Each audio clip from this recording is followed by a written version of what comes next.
पक्षी दिवाली के त्योहार को लेकर बहुत खुश थे। लूसी, इस बार भी पिछली बार की तरह हम सब मिलकर दिवाली मनाएंगे। इस बार तो मेरा पति बड़े वाले पटाखे लेकर आया है। लूसी, मुझे अनार बहुत अच्छे लगते हैं। इस बार हम बड़े वाले अनार भी जलाएंगे और आतिशबाजी भी करेंगे। गौरी कव्वी ये सब सुन रही थी। वो थोड़ी दूर बैठी थी। मतलब इस बार फिर ये पक्षी हमें तंग करेंगे, मगर मैं भी इस बार तुम्हें दिवाली मनाने नहीं दूंगी। गुस्से में गौरी वहाँ से चली जाती है।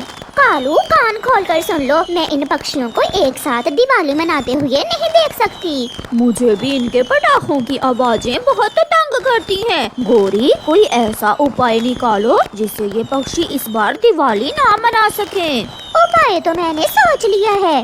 फिर गौरी कव्वी कालू कव्वी के कान में अपना उपाय बताती है। तुम अपने मामा जी के पास चले जाना और पीछे से जो होगा मैं देख लूंगी। अगर कोई मेरा पूछे तो कहना मैं पूर्व वाले जंगल में हूँ। फिर दूसरे दिन शैतान कव्वे अपना काम शुरू करते हैं। गौरी कव्वी चिड़िया के पास जाती है। चिड़िया चिड़िया, नदी पर एक पेड़ है, उस पर ढेर सारे मीठे फल लगे हुए हैं। जाओ, जाकर तुम भी मीठे फल ले लो। मैं अभी जाती हूँ गौरी। और हाँ, कल शाम दिवाली मना रहे हैं हम सब मिलकर। तुम भी आ जाना कालू को लेकर, बहुत मजा आएगा। चिड़िया वहाँ से चली जाती है। मजा तो आएगा मुझे तुम्हें रोते हुए देखकर।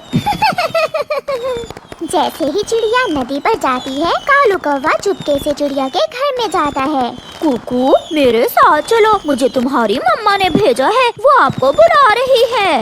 मगर मम्मा कहाँ है? आपकी मम्मा मेरे घर में है। हमने खिचड़ी बनाई है। आपकी मम्मा ने मुझे कहा कि मैं आपको भी ले आऊं। कुकू भी खिचड़ी के लालच में आकर कालू के साथ चला जाता है। कालू कुकू को साथ लेकर सीधा दूसरे जंगल जाता है। यहाँ नदी पर तो कोई मीठा फल नहीं है। ये गौरी भी हर समय झूठ बोलती है। चिड़िया निराश होकर वापस लौटती है। कुकू बेटा, कहाँ हो? घर में अपने बेटे को ना देखकर चिड़िया रोने लग जाती है। कुकू बेटा, आप कहाँ चले गए हैं? चिड़िया अपने बेटे की खोज में घर से निकलती है। रास्ते में चिड़िया को मिट्ठू तोता मिलता है। चिड़िया चिड़िया, मेरे साथ चलो, मैं बड़े अनार और पटाखा रॉकेट लेने जा रहा हूँ। इस बार तो दिवाली धूमधाम से मनाने का सोचा है सबने। मगर मिट्ठू भैया, मैं तो अपने बेटे को ढूंढने जा रही हूँ। कुकू न जाने कहाँ चला गया है। कुकू तो बहुत छोटा है, वो अकेला तो कहीं नहीं जा सकता। फिर कौन लेकर गया है उसे? चिड़िया और मिट्ठू दोनों कबूतर के पास जाते हैं। मिट्ठू, आप अभी तक गए नहीं? मैंने कहा था कि तुम बड़े अनार ले आओ। कबूतर भैया, मेरा बेटा कुकू खो गया है। वो मुझे बताए बिना कभी नहीं कहीं गया। ये काम कौन कर सकता है? कुकू को किडनैप कौन कर सकता है? चुप चुप कर जाओ, मैं एक लगाऊंगा। मुझे मम्मा पास जाना है। कालू अंकल, आपने झूठ बोला। प्लीज मुझे मेरी मम्मा के पास छोड़ आए। कालू, इसकी चोंच बांध दो, ये तो मुझे सोने ही नहीं दे रहा। फिर कालू कौवा एक रस्सी से कुकू की चोंच बांध देता है। चिड़िया, कबूतर और मिट्ठू सब कुकू को ढूंढ रहे थे। शाम भी हो गई थी। दिवाली का भूलकर सब कुकू की खोज में लगे हुए थे।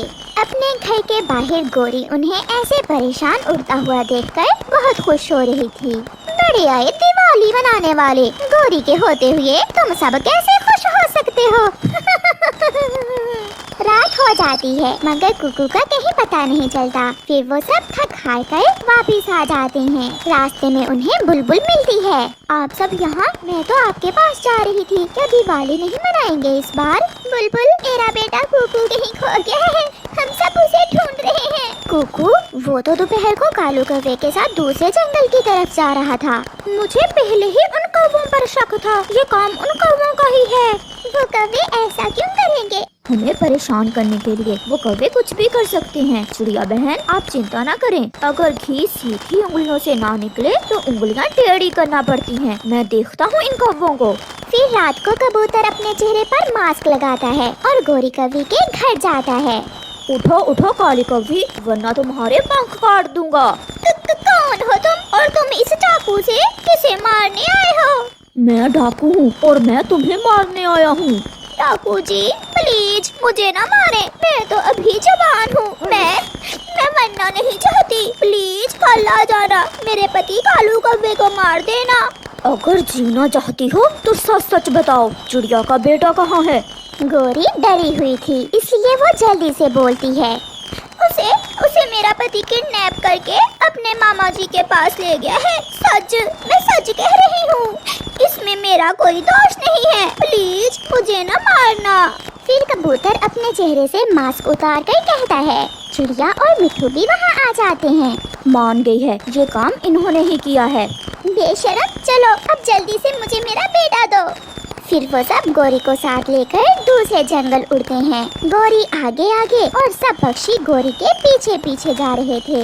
गोरी कालू के मामा के घर के दरवाजे पर दस्तक देती है।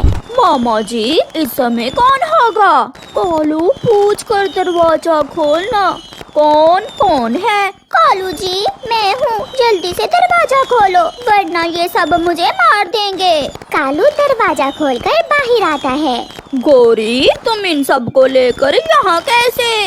अभी बताते हैं तुम्हें, दुष्ट कौवों। चिड़िया अंदर जाती है और अपने बेटे को उन दुष्ट कौवों से आजाद करवा लेती है। इन सब को मार देना ही बेहतर है, वरना ये फिर से ऐसा करेंगे। मुझे न मारना, आ मेरी जगह कालू और इसके मामा जी को मार दें।